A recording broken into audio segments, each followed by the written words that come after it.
Number আমরা আগে চিত্রটা এঁকে ফেলি সুন্দর করে।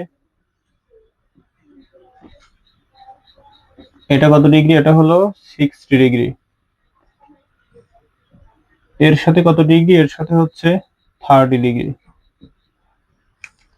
ওকে, এর সাথে হলো 30 ডিগ্রি। ভালো কথা।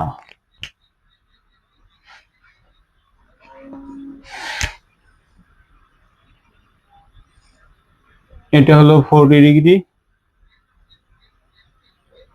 আর এটা হলো 20 ডিগ্রি।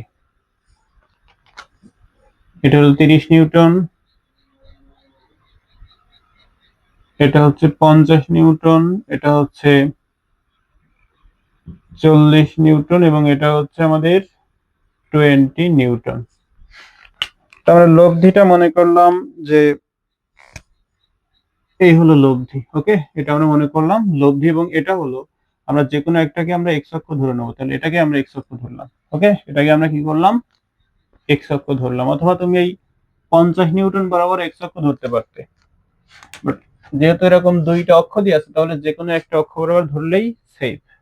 ওকে, সেই জন্য যে কোনো একটা অক্ষ বরাবর ধরছি। বাট এরকম অক্ষ যদি না দেওয়া থাকে, জাস্ট ভেক্টর দেওয়া থাকে, তাহলে সেক্ষেত্রে আমরা যে কোনো একটা ভেক্টর বরাবর এক্স অক্ষ ধরবো। তাহলে দেখো এই যে এটা আমরা কি ধরছি? এটা আমরা ধরছি হলো এক্স অক্ষ এবং এটা মনে করলাম যে লব্ধির সাথে উৎপন্ন করেছে থেটা কোণ। কি কোণ উৎপন্ন করেছে? থেটা কোণ উৎপন্ন করেছে। কার সাথে? লব্ধির সাথে। এখন দেখো এটা যদি এক্স অক্ষ হয়, এক্স অক্ষের সাথে আমাদের এই প্রত্যেকটা ভেক্টরের লম্ব বিক্ষেপটা নির্ণয় করে নিতে হবে এক্স অক্ষের সাথে। তাহলে এক্স অক্ষের সাথে আমরা কোণটা কাউন্ট করব। তাহলে আমরা এক্স অক্ষের সাথে যে কোণটা পাবো সেটা কি হবে? cos theta. তাহলে কি লিখতে পারবো আমরা এখানে? এক্স অক্ষ বরাবর কি লিখতে পারবো?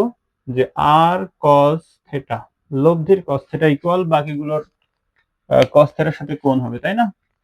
তাহলে দেখো এই যে 50 নিউটন এক্স অক্ষের সাথে কত ডিগ্রি কোণ উৎপন্ন করেছে? কত ডিগ্রি?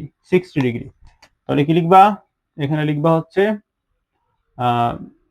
50 cos 60 ডিগ্রি, তাই তো?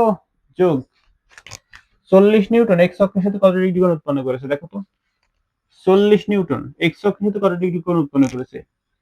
দেখো একটু লক্ষ্য করো, এটা হলো ওয়াই অক্ষ আর এটা হলো এক্স অক্ষ, তাই তো? এক্স অক্ষ আর ওয়াই অক্ষ পরস্পরের সাথে কত ডিগ্রি কোণ উৎপন্ন করে?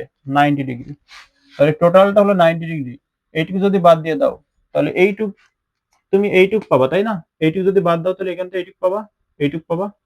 এইটুকু কি? এইটুকু হলো আমাদের এই 40 এর সাথে এক্স অক্ষের উৎপন্ন কোণ। 40 এর সাথে এক্স অক্ষের উৎপন্ন কোণ, তাই না? তাহলে দেখো আমরা এখানে কি লিখবো?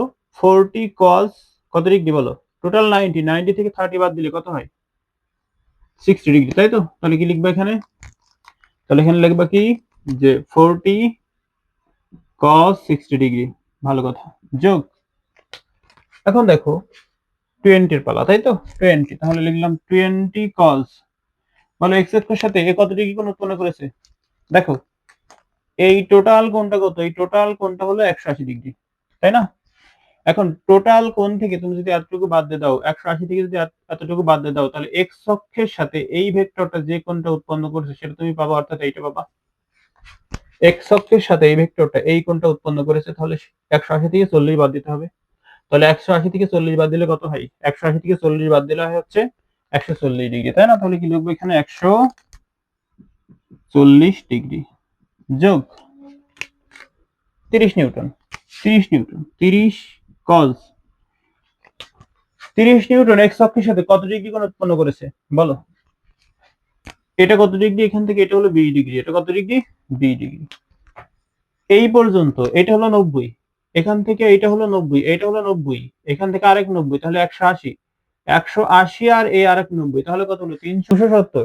270 থেকে তুমি যদি 20 ডিগ্রি বাদ দিয়ে দাও, তাহলে এক্স অক্ষের সাথে এই ভেক্টরের যে কোণটা উৎপন্ন করলো, অর্থাৎ এইটুক এখান থেকে এই যে এক্স অক্ষের সাথে এই যে এই কোণটা তুমি পেয়ে যাবা, তাই না? তাহলে কত হবে? 270 থেকে তুমি যদি 20 বাদ দাও তাহলে 250 ডিগ্রি। 250 ডিগ্রি। এখন যদি ক্যালকুলেশন করো তাহলে r cos থিটা ইকুয়াল পাবা হচ্ছে 13.099। এটা এক নম্বর সমীকরণ। আর y অক্ষ বরাবর তো খুবই সহজ, তাই না? আমরা শুধু cos এর জায়গায় sin দিয়ে দেবো। তাহলে r sin theta equal 50 sine 60 degree যোগ 40 সাইন 60 ডিগ্রি যোগ এটা 20, তাই না? 20 সাইন অন 40 ডিগ্রি যোগ 30 সাইন 250 ডিগ্রি, এরকম। তাহলে এখান থেকে তুমি আর সাইন থিটা সমান পাবা হচ্ছে 65.55। এটা দাও 2 নম্বর সমীকরণ। এখন মান যখন নির্ণয় করব তখন 1 স্কয়ার যোগ 2 স্কয়ার করব। তো 1 স্কয়ার যোগ 2 স্কয়ার আমি অনেকবার করেছি, 2 বার অলরেডি করা শেষ, তাই না? তাহলে একবারে লিখছি আর স্কয়ার সমান কি হবে বলো তো? এই যে, যদি না বোঝো তাহলে এর আগেরটা দেখবে একটু। 13.099 তার হোল স্কয়ার যোগ হবে হচ্ছে 65.55 তার হোল স্কয়ার। এখন আর সমান কি হবে? রুট ওভার 13.099 তার হোল স্কয়ার যোগ হচ্ছে 65.55 তার হোল স্কয়ার। এখান থেকে তুমি যদি ক্যালকুলেশন করো তাহলে আর একটা মান পাবা, সেই মানটা হলো 66.84 নিউটন। ওকে, আর দিক কিভাবে পাবা? এটা তো মান পেলে, তাই না? দিক কিভাবে পাবা?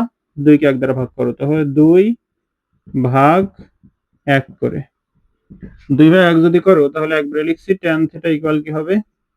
tan থিটা ইকুয়াল হবে এই যে 2 ভাগ করছি তাহলে 65.55 ডিভাইডেড বাই 13.009, এরকম পাবা।